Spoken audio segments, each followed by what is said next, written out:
आवाज़ India TV में आपका स्वागत। मैं हूं अमन कामले।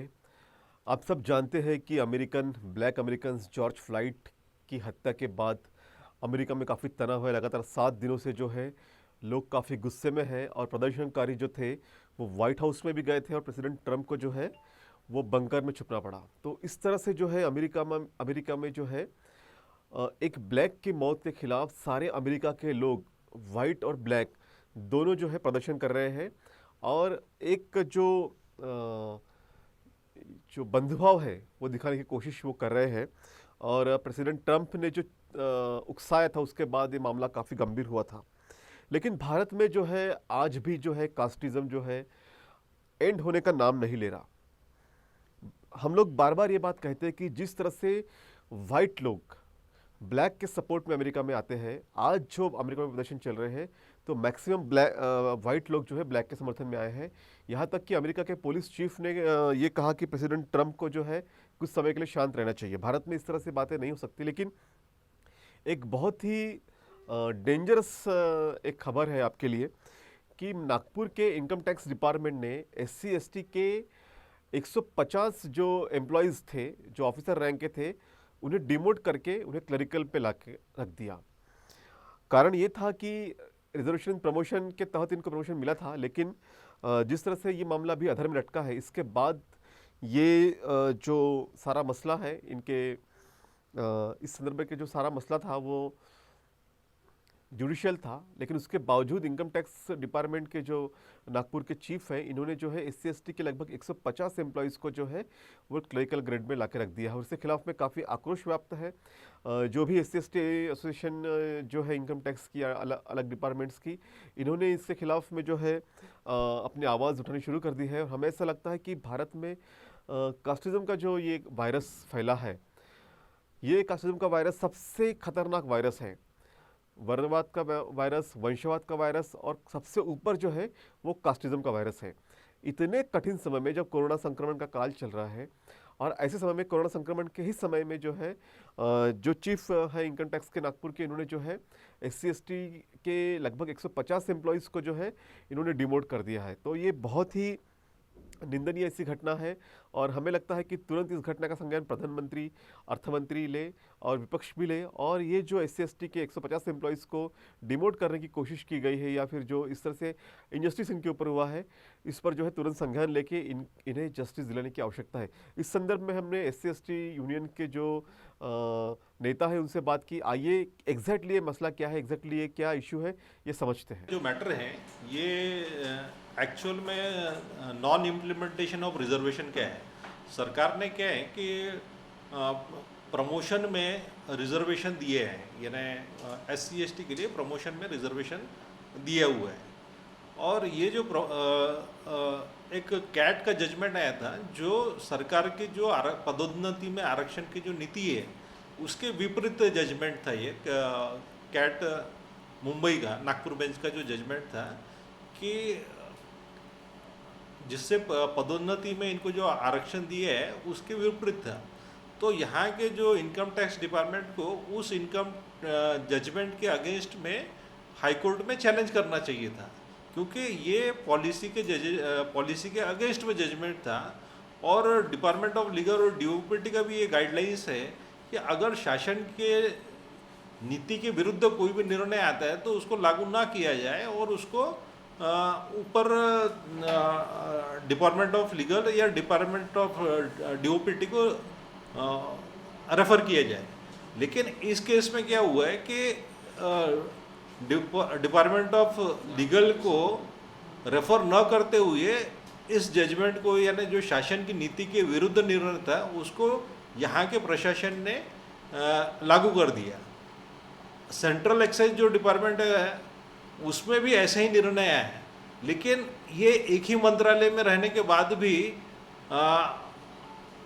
सेंट्रल एक्साइज डिपार्टमेंट ने ऐसे निर्णय के विरुद्ध में हाई कोर्ट में याचिका फाइल की, जबकि एक ही मंत्रालय में के अंतर्गत इनकम टैक्स डिपार्टमेंट में जो आरक्षण विरोधी आदेश था उसको अनुपालन कर दिया गया।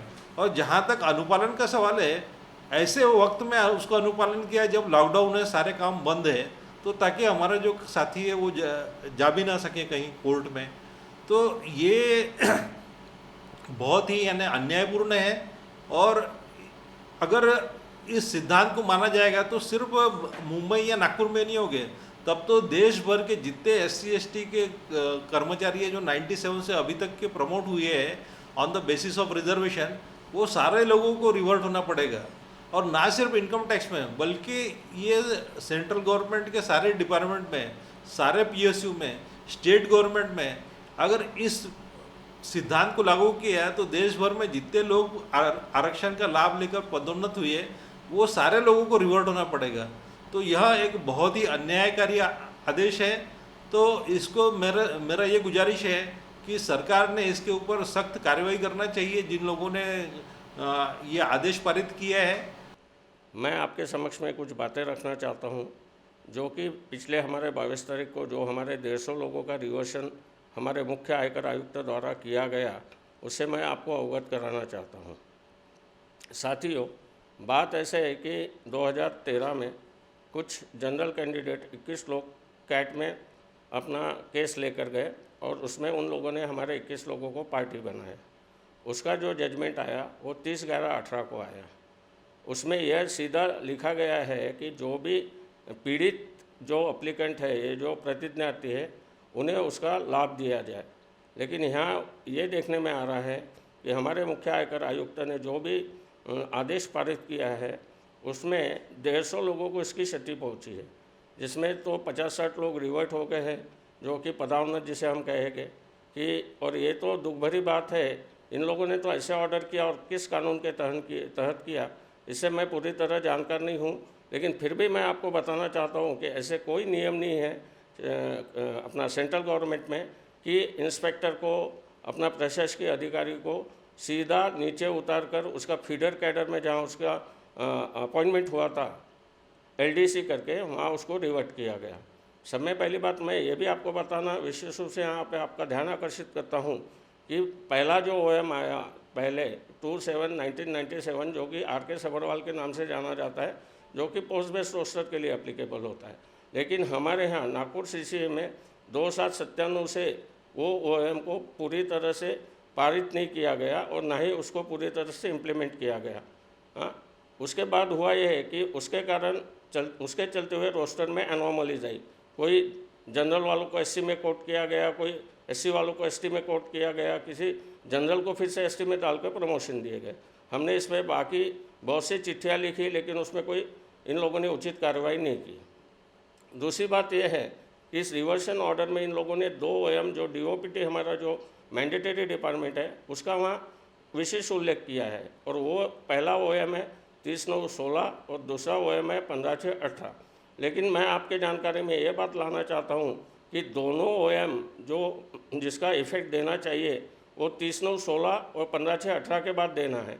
लेकिन हमारे मुख्य आयकर आयुक्त ने जो आदेश पारित किए हैं उसमें उसका इफेक्ट 1997 से दिया है, और उसके चलते हमारे 150 लोगों को क्षति पहुंची है। भी SC/ST कर्मचारी के साथ जो गलत नीति अपनाई है, क्योंकि कैट के ऑर्डर में पैरा नंबर 18 में ये विशेष रूप से लिखा गया है कि जो भी हमारे पीड़ित एप्लीकेंट थे कैट में, न्याय उनके 21 लोगों को ही मिलना चाहिए, ना कि उसका भुगतान हमें 150 लोगों को रिवर्ट होकर देना पड़ेगा।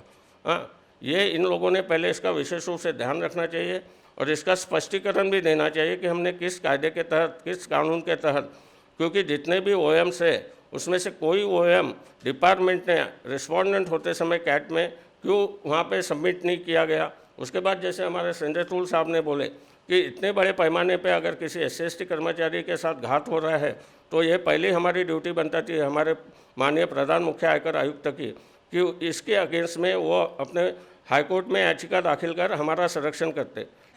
जो इंटरचार्ज ट्रांसफ़र करके आए हैं नागपुर, NOC जिसको मिला है वही आए हैं, और उनका कहना है कि जब इंटरचार्ज ICT करके आते हैं नागपुर में तो वो UR में होने चाहिए, ना कि SC/ST कैटेगरी में।